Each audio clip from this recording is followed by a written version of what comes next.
Halo Sobat Kimia, perkenalkan saya Laba Mikari Solin dengan NIM 4213331022 dari Prodi S1 Pendidikan Kimia, Fakultas Matematika dan Ilmu Pengetahuan Alam Universitas Negeri Medan tahun 2022.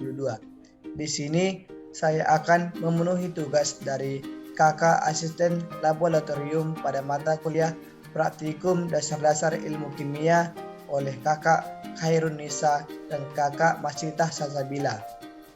Di sini saya akan menjelaskan tentang materi dan perubahan materi. Pengertian materi. Materi adalah sesuatu yang memiliki massa dan dapat menempati ruang. Materi disebut juga dengan zat. Zat materi dapat berwujud gas, misalnya udara, gas oksigen, gas karbon dioksida, dan lain-lainnya. Zat materi dapat berwujud cair, misalnya air, minyak, bensin, alkohol, dan lain-lain. Zat materi juga dapat berwujud padat, misalnya batu, kayu, besi, dan sebagainya. Di alam semesta, materi dapat mengalami perubahan wujud dari wujud yang satu ke wujud yang lainnya jika menerima atau melepaskan energi. Sifat-sifat materi. Sifat-sifat materi pertama, sifat fisika. Sifat fisika adalah sifat materi yang tidak berhubungan dengan pembentukan zat baru. Zat fisika ataupun sifat fisika meliputi satu, sifat intensif, yaitu sifat fisika yang tidak bergantung pada jumlah dan ukuran zat, misalnya warna, bau, titik didih, dan lain-lain. Yang kedua, sifat ekstensif, yaitu fisika yang bergantung pada jumlah dan ukuran zat, misalnya kelarutan, massa jenis, volume, dan lain-lain. Yang kedua, sifat kimia adalah sifat materi yang berhubungan dengan pembentukan zat baru, misalnya kereaktifan keterbakaran. Selanjutnya kita akan membahas tentang klasifikasi materi. Yang pertama adalah unsur. Unsur adalah zat tunggal yang tidak dapat diuraikan menjadi zat-zat yang lebih sederhana dengan reaksi kimia. Contohnya besi, emas, tembaga, aluminium, oksigen, belerang. Unsur dapat dikelompokkan menjadi yang pertama unsur logam seperti besi, aluminium, emas, tembaga, seng, platina, dan terakhir perak. Yang kedua yaitu unsur non-logam. Contohnya oksigen, hidrogen, belerang, karbon, fosfor, dan nitrogen. Yang kedua yaitu senyawa. Senyawa adalah zat tunggal yang masih dapat diuraikan menjadi zat dua atau lebih dengan sifat yang berbeda dari asalnya.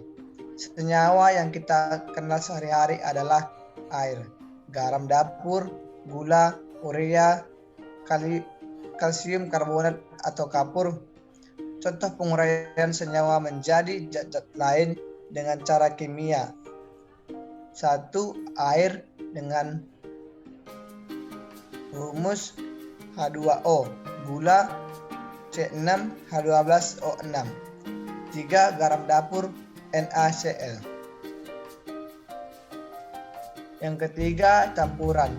Campuran adalah suatu bahan yang terdiri atas dua atau lebih zat yang berlainan bergabung menjadi satu yang masih mempunyai sifat zat asalnya yang tidak mempunyai komposisi yang tetap. Campuran dapat dibedakan menjadi yang pertama, campuran homogen. Campuran homogen adalah campuran yang tidak bisa dibedakan antara zat-zat yang bercampur di dalamnya. Yang kedua, campuran heterogen. Campuran heterogen adalah campuran yang mengandung zat-zat yang tidak dapat bercampur satu dengan lain secara sempurna. Selanjutnya kita akan membahas tentang perubahan materi. Yang pertama, perubahan fisika. Perubahan fisika yaitu perubahan materi yang tidak menghasilkan zat baru. Misalnya, lilin dipanaskan, batu es mencair, besi meleleh, dan lain-lainnya. Pada umumnya, perubahan fisika hanya mengalami perubahan wujud dan yang disertai dengan perubahan energi. Perubahan fisika terjadi karena materi memiliki sifat fisika. Yang kedua, yaitu perubahan kimia, yaitu perubahan materi yang menghasilkan zat baru. Misalnya besi berkarat, kayu terbakar, buah menjadi busuk, dan lain-lain. Dalam perubahan kimia, tidak hanya mengalami perubahan wujud, juga mengalami perubahan zat, tetapi tidak mengalami perubahan massa.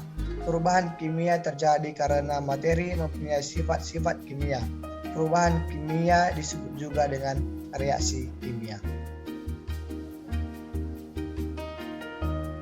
Selanjutnya kita akan membahas tentang gejala-gejala yang menyertai reaksi kimia. Yang pertama, terjadi perubahan warna. Misalnya, buah menjadi masak, besi berkarat, roti menjadi gosong, dan lain-lainnya. Yang kedua, terjadi perubahan suhu. Misalnya, singkong menjadi tape, kedelai menjadi tempe, karbit disiram air, dan lain-lain. Yang ketiga, terbentuk gas. Misalnya, kertas dibakar, kompor menyala, karbit disiram air, sampah membusuk, dan lain-lainnya. Demikian pemaparan materi yang dapat saya sampaikan tentang materi dan perubahan materi. Semoga bermanfaat. Terima kasih. Salam reaksi.